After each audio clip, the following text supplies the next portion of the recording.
周一，美国各地有超过4400万人收到了高温预警或警报，预计很多地方的单日温度记录将被打破，而中西部地区则受到危险风暴和山洪爆发的威胁，未来还会有更多降雨。国家气象局对从南达科他州到德州的东南部、中南部和北美大平原的中部南部以及南加州南部和部分地区发布了高温警告。气象学家周一表示，预计南部地区的高温将持续到周五。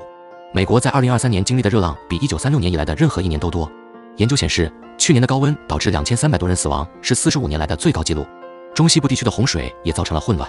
在南达科他州，洪水导致至少1人死亡，迫使人们紧急撤离。爱荷华州的21个郡宣布进入灾难状态，整个城镇和周边地区被切断联系。国家气象局预测，周一一个新的锋面将向中西部北部移动，可能带来大冰雹和龙卷风。该天气系统将于周二向东移动，影响中西部和五大湖地区，带来风暴和山洪爆发的危险。